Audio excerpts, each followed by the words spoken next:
Good morning, everyone. It is Sunday at 9 a.m. And oh my goodness, I'm having an amazing weekend off.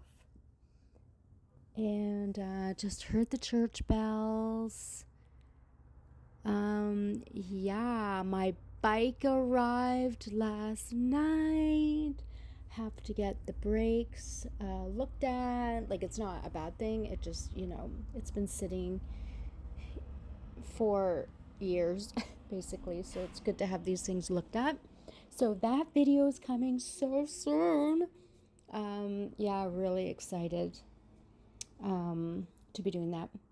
And yesterday I put on a t-shirt I bought, and it says Nantucket on it. So today I'm going to tell you what happened when I went to Nantucket. Yeah, way back in the day. It's another reason, people, why I'm still single. It's good to just look at your life and reflect on things, appreciate the stillness. And yeah, I think to, like, even though you don't really think about things in your past, I think it just still hangs in there. And it's like a little bloop. Um, a little memory pops up, and so I'm going to tell you what happened. I went with an old boyfriend way back in the day. I was 30. This guy, I think he was like 42. And he was a psychotherapist. And I thought, a psychotherapist, like, that's great. Like, oh, finally, someone who's got their beep together. And I remember my mom telling me, like, Anne, just because someone helps other people for a living doesn't really mean that they have everything together themselves. Sometimes the most broken people are out there to help others. So I listened. I was like, oh, yeah, okay, thanks, Mom. Mothers and advice. Well, was my mother right? He was a psychotherapist. I'm going to leave it at that. I learned a lot from that relationship. And yeah, anyway, I'll tell you what happened when we went to Nantucket. So yeah, we went down to Massachusetts, and it was nice. Borrowed a van from my friends. We traded vehicles so that we could yard sale when we were down there. Got some beautiful things. And yeah, and one night was booked in Nantucket. So we took this massive ship, which was, I'm trying to think of the name of the things you put the cars on and everything. It'll come to me. Anyway, we're on this massive ship, and it was pretty rocky.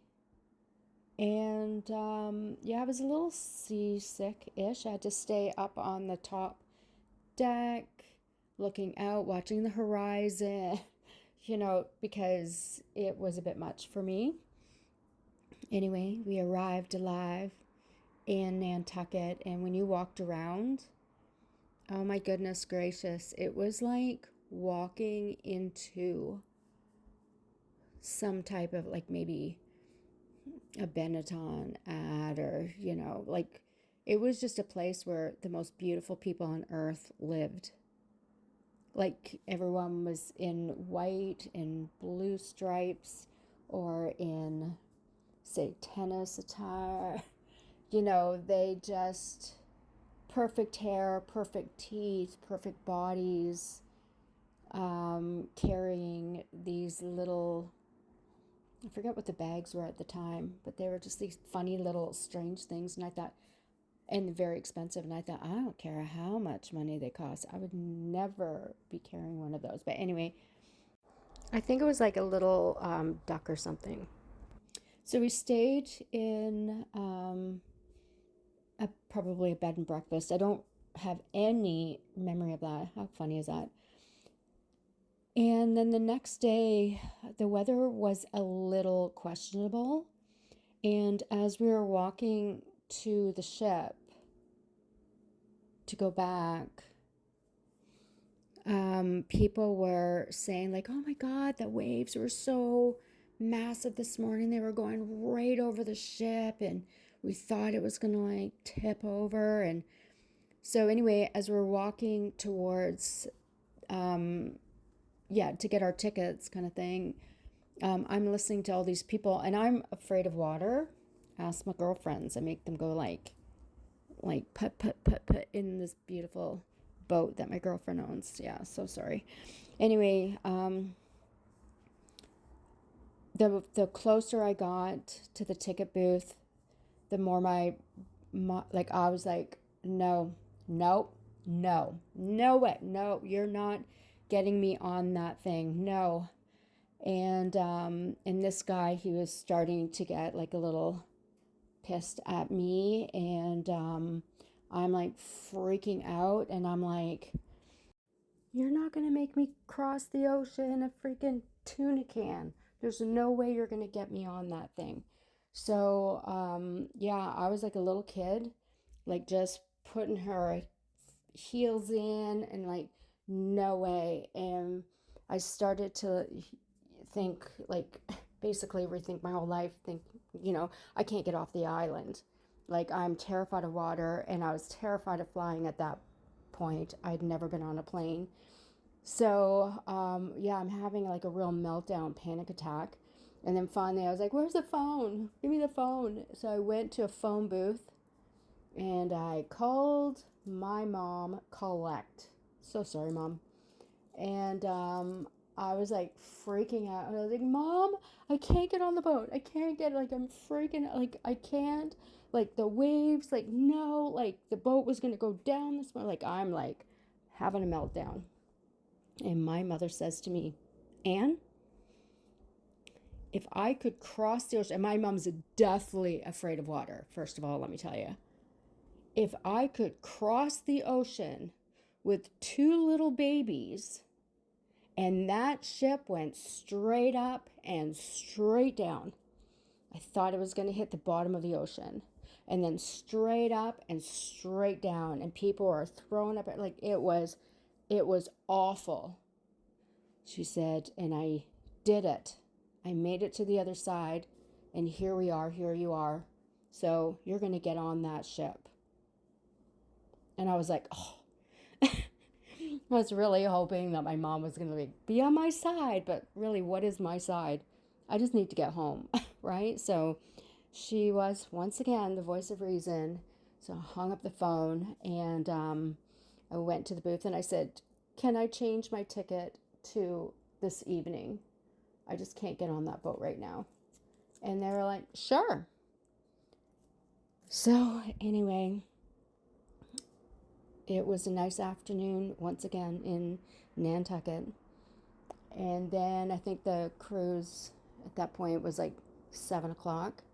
And when you got to the shore, ready to get on that big monster of a ship, the water was like glass, and it was all moonlit. A big, I swear it was like a full moon. It was the most beautiful cruise back, the most gentle. And I was like, oh, thank God. Because if I had crossed the ocean with all the craziness, there's no way I'm ever getting on any type of a boat again. I just knew it would be too much for me. So anyway, that's my story. And I forgot all about it until I bought this t-shirt, which I wore yesterday. And I'll put a picture of me with it on. Sorry about the little cough. And yeah, that all came flooding back when I was trying to figure out what I was going to wear. So there you go. As you can see, I changed my place around again. I'd been sitting in the chair. The chair stayed where it was before, but when I was sitting in it, I was like looking back into my apartment, and it was nice to not really look at all the busyness out the window. So I decided that, well, what for one, I'm making these vests because I bought this beautiful blue dress. That I said dress. It sounded funny how I said that.